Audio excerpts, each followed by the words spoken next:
কাজ। হ্যাঁ, ধরতে হবে না, আমি ধরছি।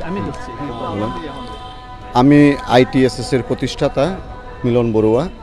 আমি কোভিডকালীন 9 মে 2021 সালে আমার প্রতিষ্ঠানটা শুরু করি বাক্সওয়াল। এখন যখন কোভিডের মানুষ যখন মৃত্যুর পথে যাত্রী, অনেকে কোভিডের সময় মৃত্যুর পথে কোনো আমাদের ধর্মীয় যেটা বানতে বলা হয়, ওনাদেরকে পাচ্ছে না, বাবা ছেলেকে পাচ্ছে না, ছেলে বাবাকে পাচ্ছে না মৃত্যুর পরে, তখনই আমরা চিন্তা করলাম যে আমরা বাক্সওয়ালের মাধ্যমে হলে অন্ততপক্ষে ধর্মদর্শনটা আমরা কার্যক্রম, যে মানুষ মারা গেলে কিভাবে সাহায্য করা যায় একটা গ্রুপ তৈরি করি। এই পৃথিবীর 15টা দেশে আমাদের 15টা লোক আছে, সবাই সাথে প্রতিনিধিরা আছেন।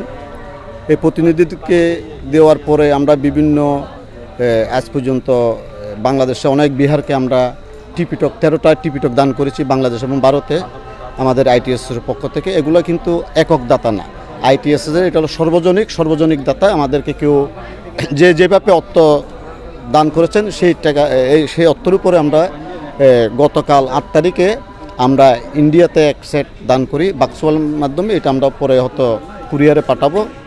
তো এইভাবে আমরা 13টা টিপিটক দান করার পরে আমরা সিদ্ধান্ত নিলাম যে এখানে কুয়াকাটা সার্বিক সহযোগিতা করেন ইন্দ্রবংশ বানতে। উনি আমাদের ITSS গ্রুপের একজন উপদেষ্টা এবং সার্বিক সহযোগিতা করেন।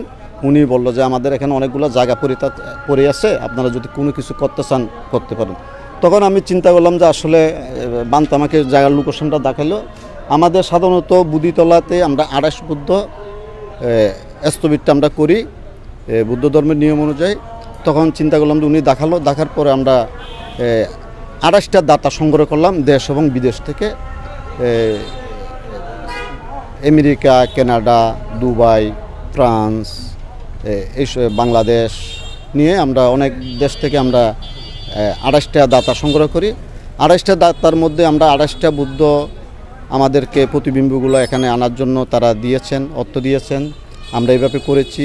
এরপর আমাদের যে টাইস ফ্লোরের জন্য আলাদা একজন ডোনার এসেছেন, ফ্লোর টাইস করার জন্য আলাদা একটা ডোনার এসেছেন। যে আমরা যে লেলিং করছি ওখানে লেলিংয়ের জন্য আলাদা ডোনার আছেন। তো সবাই আসলে সহযোগিতায় ITSS সবাই থেকে সহযোগিতা নিয়েই ITSS গ্রুপটাই এই জিনিসটা করে দিচ্ছেন। আমি সকল ডোনারদেরকে বলবো আপনাদের উদ্দেশ্যে আসলে এই জিনিসগুলো হলো আপনাদের দানীয় জিনিস। এটা কীভাবে হয়তো আমরা একদিন মারা যাব, আমি শুনেছি এই বুদ্ধি গাছটা 250 বছর বয়স হয়েছে। 250 বছর বয়সের মধ্যে